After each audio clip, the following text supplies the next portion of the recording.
Good morning. So Paul writes in his letter to the churches in Philippi, brothers and sisters, join in imitating me and keep your eyes on those who walk according to the example you have in us. Imitate me, Paul says, and goes on, watch those who live like we do. Who is this us that Paul is talking about? Well, one of Paul's dearest friends, someone he constantly refers to as a son, Timothy, and someone else who the Philippians know and love, Epaphroditus. See, Paul is in prison for Jesus because he puts the gospel before anything else. Timothy is genuinely concerned for others, while everyone else, according to Paul, looks out for their own interests. And Epaphroditus nearly died serving Jesus and Paul. Paul isn't even a little bit shy about it. He holds himself up. He holds Timothy up, and he holds Epaphroditus up as examples to watch, as models to imitate. He understands that putting Jesus' teaching into practice, living Jesus' teaching is not easy. It's not natural. It's not intuitive. And so followers of Jesus need living, breathing, flesh and blood examples to copy.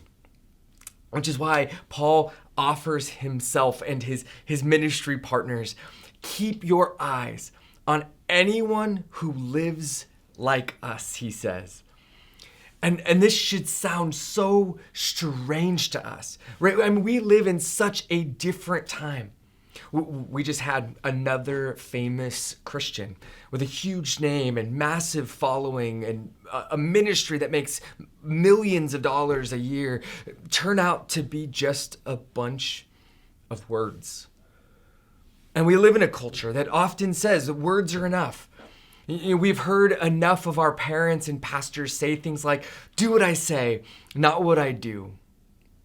If their words tickle our ears, if their words ring as true, if their words inspire, if their words are good, then we're good.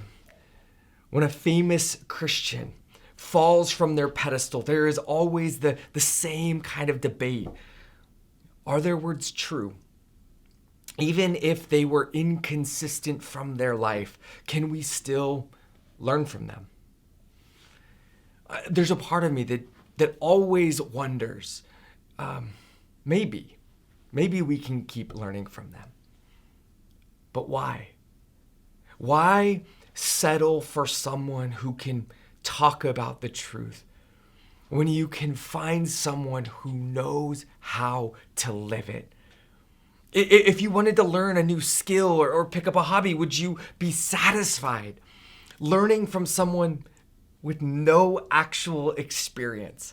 Like, would you pay big money to someone for piano lessons who can't actually play the piano? Would you be satisfied if all they had were if they had read some books and they sort of knew how to teach someone how to play piano? They understood the theory, but they had never played or couldn't play. Or would you rather have somebody who's read all the books and has been in the actual arena? Someone with deep head knowledge and practical experience. That's who Paul is.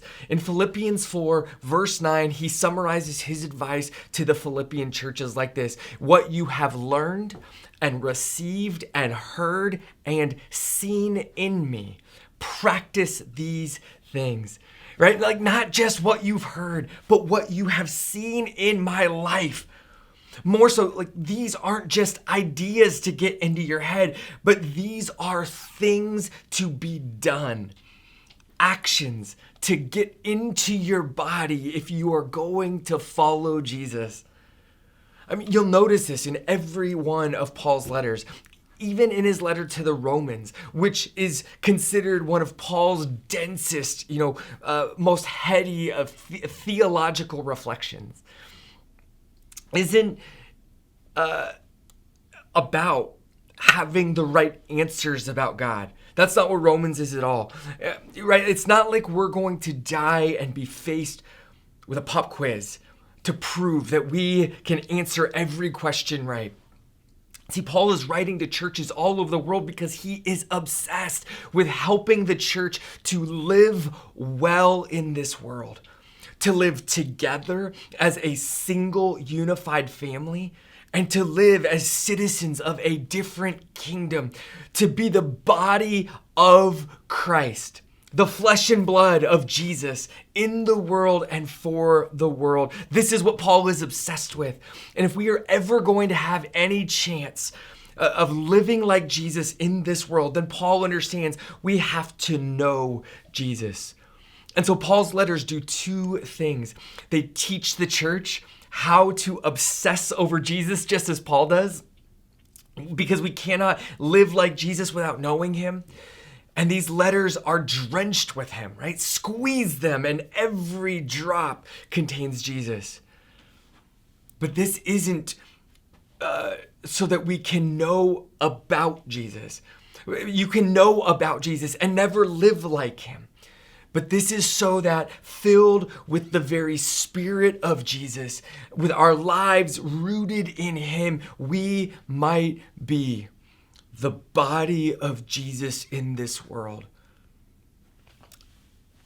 Does this sound like an incredibly high calling? It is. And Paul understands how high it is. But it's fascinating, right? You never get the sense that Paul is proud or arrogant about it. Like, while he's busy saying, imitate me, you don't actually hear him saying, hey, look at me.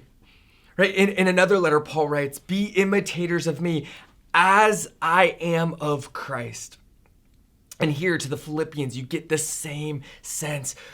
Paul wants the Philippians to pattern their lives after him only to the degree that his life aligns with Jesus.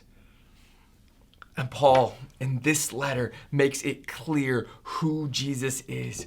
See, being in the form of God, he did not consider equality with God something to be grasped, but he emptied himself by taking the form of a servant, being born in human likeness. And being found in human form, he humbled himself by becoming obedient to the point of death, even death on a cross. This is who Jesus is. We considered this last week. And we know Jesus as we participate with him in his suffering, as we are conformed to his death. In other words, the life of a Jesus follower is patterned and shaped by the cross. And the same for the church, right? This beautiful family of brothers and sisters adopted by God into his family. Our life together is patterned by, it's shaped by the cross. Jesus refused to grasp for power and position that was rightfully his. Instead, he emptied himself. He gave away his privilege and his power. He became a servant, washing the dirty feet of sinners. He became like those who he served, making it impossible to distinguish him from those he hung out with. And so he was accused of being a sinner along with them. He humbled himself. He obeyed his Father wherever it led him. And he suffered humiliation and rejection and shame and injustice, all for love, for us and for the world. Paul wants us to have the same mind that was in Jesus. He wants us to follow the pattern of Jesus' life into death and into resurrection.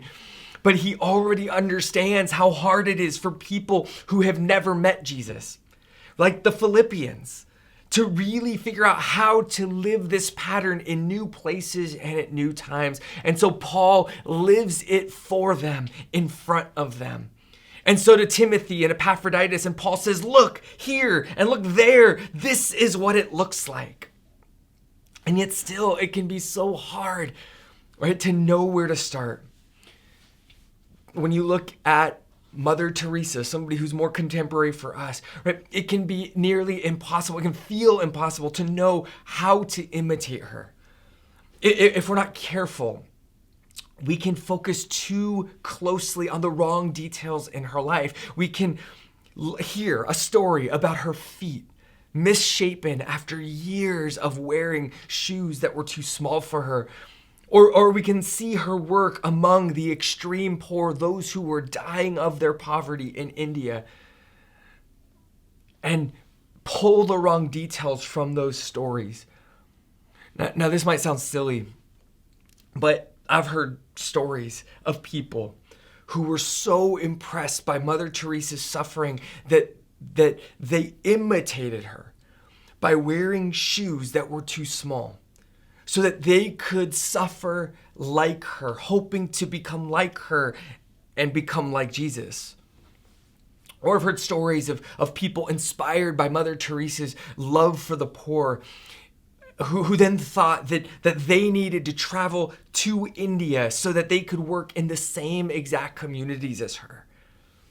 But both of these responses, they miss the point that we are called to live according to the pattern of Jesus where we are at, and in particular ways to our lives and our communities and our neighbors. Mother Teresa's shoes were too small, not because she was trying to create pain and suffering for herself. Right? Her shoes were too small because she wore the only shoes that were left after she made sure that everyone else had shoes that fit. She was practicing what Paul describes in Philippians as count others as more significant than yourselves, and look not to your own interest, but to the interest of others. She was doing the exact opposite of what many do with charity or with churches in our culture, where we give our hand-me-downs. We give our used stuff. We give our sometimes broken stuff away for those in need. She made sure others had the best, and she took the worst. See, Mother Teresa was able to rejoice that she had enough shoes to share with her neighbors. And she constantly gave thanks to God for providing them. And she thought deeply about who Jesus is and what he is like. And as she looked at any two pairs of shoes in her possession, she didn't see herself as more deserving of the better pair than her neighbor. And so over and over and over and over and over, Mother Teresa made the same decision every day. 2 pairs of shoes, 2 people. And she consistently gave the better fitting pair to the other person. You can see why this isn't as simple as wearing shoes that are too small. She wasn't forcing herself to suffer for suffering's sake. Suffering was the cost. It was the byproduct of an act of love, an act of choosing someone, elevating somebody above herself. And imitating Mother Teresa isn't as simple as going to India and doing what she did in the same communities where she did it. See, many people have actually unintentionally hurt the poor by seeing those who are poor as problems to fix or to save. It's too easy to fly over the poor and drop resources and then fly out, never knowing them, never being with them, knowing names, giving them the dignity of their humanity. But Mother Teresa's work was so very different. See, she saw those who were suffering in extreme poverty. She saw them as human beings created and loved by God. Her work among the poor wasn't to rescue them out of their poverty, but to give those who were dying from it basic human dignity. She wanted those who were forgotten by society to know that they were not forgotten by God and not forgotten by God's people. She was able to rejoice over each and every life, no matter how little worth society gave to them. She brought the gentleness of Jesus to every interaction. She refused to worry, but instead she entrusted each life, even to death, to God in prayer. She was able to give thanks for these people, these named people and their lives. And Mother Teresa was able to think about these human beings, who they were, what they faced, in ways that were truly unique. She saw their beauty and their humanity and their dignity. She saw the image of God within them. And so hopefully you can see that imitating Paul and Timothy and Epaphroditus or Mother Teresa, it's not simply about doing the exact same things that they did, right? You don't have to be arrested to be like Paul, or to die, or nearly die of sickness like Epaphroditus, or wear small shoes to be like Mother Teresa. No, what these four people have in common with every other person who has ever lived as an example of Christ are a core set of practices that we, Discovery, are busy learning together as a church.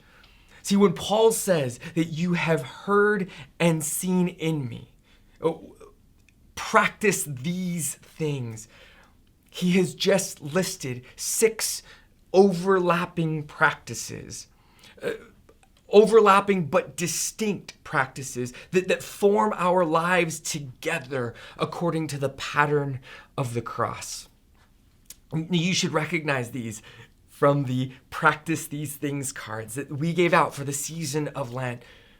Reconcile, rejoice, be gentle, pray, give thanks, and think. Now, hopefully at this point, you have some of your own experience trying to put these into practice every day. But today, I hope to help you understand a bit of why these practices and also how they work to form our lives. And so let's just jump in to reconcile. It's so interesting when you think about it, that Paul, first of all, he doesn't use the word reconcile here. We use the word reconcile because he uses it in other places. Like in 2 Corinthians, where he summarizes the church's entire mission with this word, calling our work the ministry of reconciliation. It's simple. To reconcile is to restore people in relationship. Jesus came to reconcile, to restore people in relationship with God, to reconcile people with each other within the family of God, and to reconcile people with all of creation. The biblical story tells us that in Genesis 3, the fall, human rebellion created divides and divisions between humanity and God, between humans and each other, between humans and the creation that we're made to care for. Jesus has come to undo those divisions, restoring, reconciling. The good news is that because of Jesus' death and resurrection, we can have peace with God and peace with each other and peace with creation. If this is true, then core to our lives is the restoration of relationships. This is just one of the things that we offer the world, right? When our neighbors, they look at the church, they ought to see this unique community where former rivals are siblings who eat at the same table, where historic enemies lay down their weapons and become partners in their work. This is why Paul calls out Euodia and Syntyche by name in this letter. And he calls out the rest of the church in Philippi. These women are sisters in the Lord. And they have worked by Paul's side in the gospel of peace. They have been proclaiming peace with Paul, and now They are no longer practicing peace with each other. If in Paul's mind, right, if Jesus can bring together Jew and Gentile, if Jesus can bring together rebellious sinners into relationship with a holy God, then certainly two sisters in the Lord can work out their issues. And certainly the church should make this its priority. In fact, this is priority. I'm reminded of Jesus' teaching in the Sermon on the Mount where he says, if you come to worship God, but have anything against your brother or sister, before you leave your offering before God, go and make things right. And here in Paul's list, before you rejoice in the Lord, before you pray, before you give thanks, go and make things right. Not just as the people who are divided, but the whole family needs to help do this work, because it's hard. And we need practice, daily practice, making things right with each other. It's not easy. It's not comfortable. But we can't delude ourselves into believing that we can have a close relationship with God, that our lives can be prayerful and full of praise if we refuse to be restored in our relationships. It's interesting to think about the faith that we are passing on to our children, the faith practice that we are passing on. You've heard me in the past refer to this study, this research, the most comprehensive study ever done, observing youth and their spiritual beliefs and their spiritual practices. And what these reveal about the church in America is that we have not made reconciling a priority. There are very few young people who talk about reconciling relationships as central to the gospel, central to our life with God and together. In fact, if you ask the average teenager who identifies as a Christian what Jesus wants from them, you know what they'll say? It is to be nice. Like, what does that even mean? One author reflecting on the study describes the American church as a cult of niceness. They don't mean cult in an overly negative way. Just it's a group of people who are obsessed with being nice to each other, right? Like we're nice people trying to be nice to each other, trying to be nice to our neighbors so that people want to know Jesus because Jesus is just the nicest. And so we're willing to be nice to people we don't like very much. We'll be nice to people who aren't like us. But there's no effort or little effort to actually make things right with people that we're divided from, to reconcile into one family people who have been divided. I'm reminded of Zacchaeus, who experienced Jesus' grace in such a profound way that he promised to make things right with everyone that he had cheated, and also with the poor. Transformed by Jesus' love, Zacchaeus became an agent of reconciliation. I can tell you from my own family's attempt to put this into practice on a daily basis that we often read the practice these things card in the morning, and we start the day not really sure who we will need to reconcile with, even some days sort of just assuming like, oh, we're good on that one. But by the end of the day, as we're reading through it again, we've often had to make things right with others and with each other quite a few times. And I think we've all become aware that this is just consistent work. And when we're not thinking about it, it's easy to neglect it. And before we know it, within the body of Christ, within God's family, when we neglect this work, all of a sudden, sisters in the Lord become like Euodia and Syntyche, divided and hostile toward each other, tearing apart the very thing that God has brought together. The same goes for all 6 practices. We don't become people who can rejoice in the Lord by accident or by default. It's a learned behavior developed through practice. Now, I wish I could spend significant time talking about all 6 practices this morning, but let me just suggest that each of them is specifically designed to work together to help us together follow in the pattern of Jesus. These aren't 6 practices that any of us can just do on our own. We need each other, right? We can't reconcile with other people by ourselves. We can't be gentle without anybody to be gentle to or with. And here's the thing, we can't just pick and choose. There's no one that's more important or one that we can neglect. We need them all if we are ever going to take up a cross and follow Jesus. Right? When we spend time rejoicing in the Lord, like really rejoicing, praise, it gets into our bones in a profound way.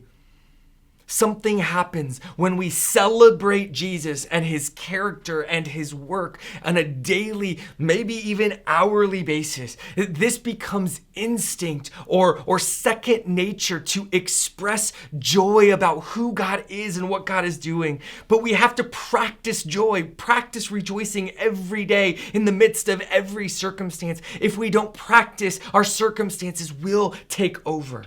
They will become dominant and not our joy. Right? The book of Hebrews tells us that Jesus was able to see the cross. He was able to see his suffering and humiliation as joy set before him. How does someone arrive there? It's only through a constant practice, a constant habit of rejoicing, of learning, of understanding who God is in the midst of our circumstances and celebrating him. In the last couple weeks, being gentle has kind of been a huge one for our family. It's amazing how quickly we can become harsh or antagonistic toward each other. This is one that we are reminding each other of all the time. But this was Jesus. Even as Jesus confronted sin and injustice, like he refused to be violent or hostile. He spoke the truth, but he did it always with a gentle kindness that invited people into relationship. See, if the goal is reconciliation, if Jesus died to reconcile people, to restore people into relationship, then gentleness is absolutely necessary, because anything other than gentleness pushes away and creates further division. But we live in a harsh world where we speak rudely to people that we've never met because it's online and because we feel like we can, and we don't have to look them in the eye.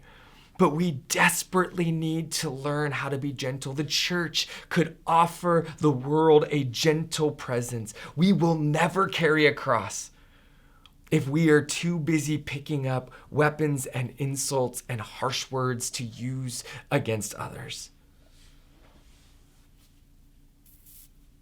We need to learn how to pray rather than worry.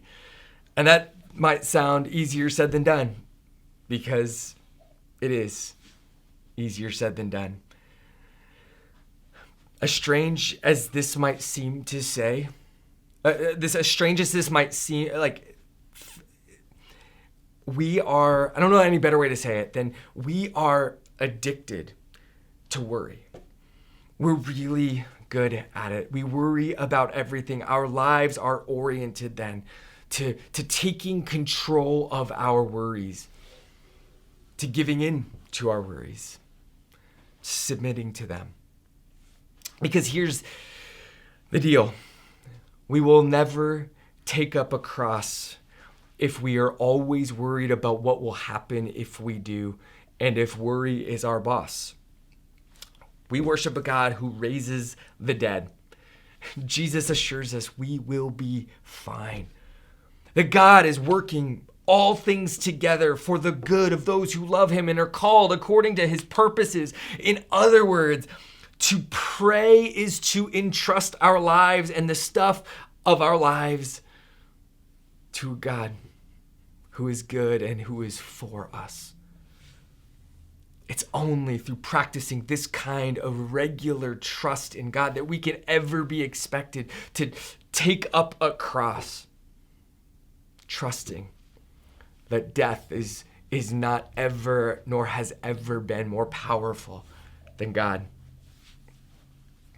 Moving on, we practice giving thanks because we live in a world full of negativity and pessimism and criticism. Giving thanks orients us toward God and toward God's work, shifting our attention away from sin and life's circumstances. We need the practice of giving thanks to keep us closely connected to God's heart, to God's Spirit, to God's work in our lives in the world. And then finally, we need to think about all of the best things in the world. This is another place where our family has been having a lot of daily conversations. It's also a place where you can see where the practices overlap. See, multiple times over the last week, our girls have expressed fear about something.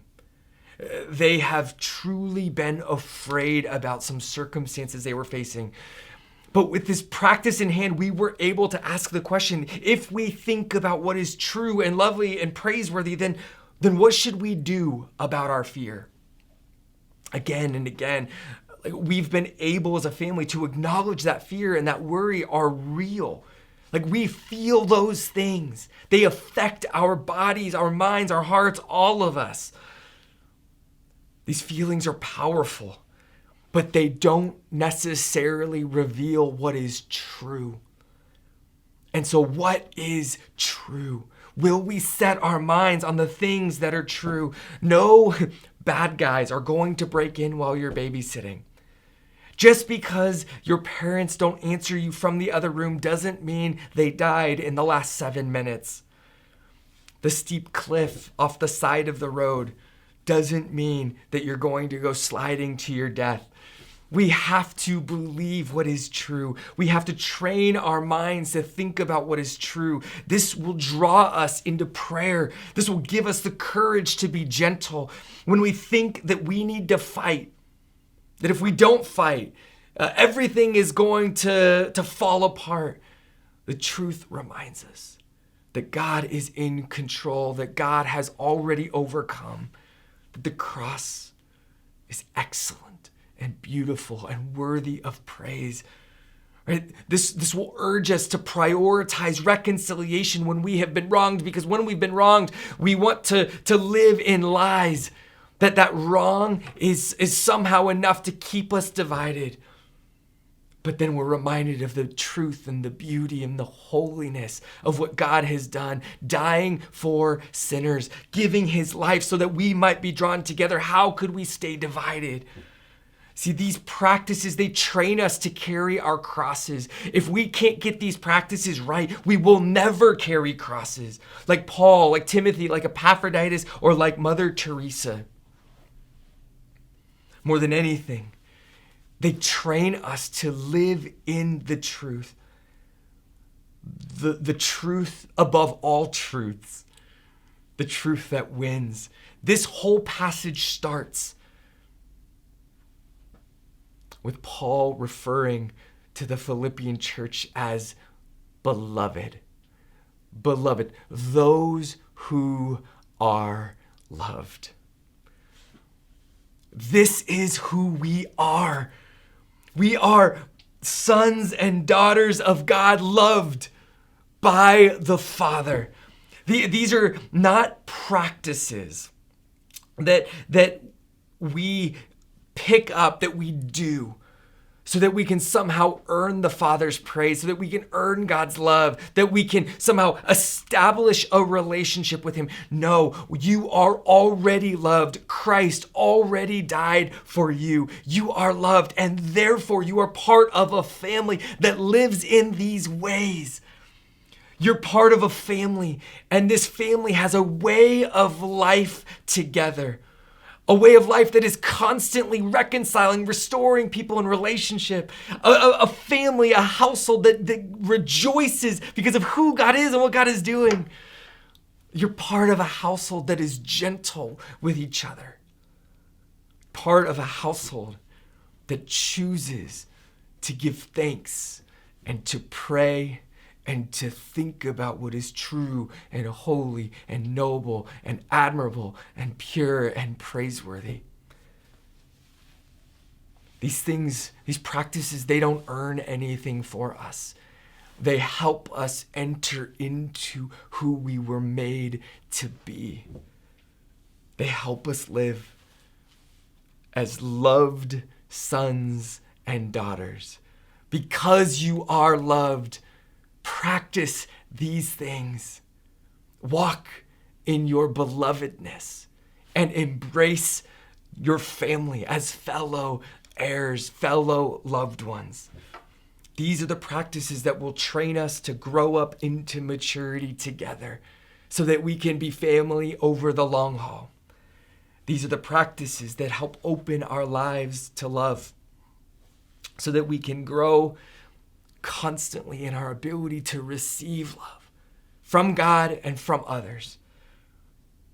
These are the practices that will help us grow in our ability to offer love to others and to God.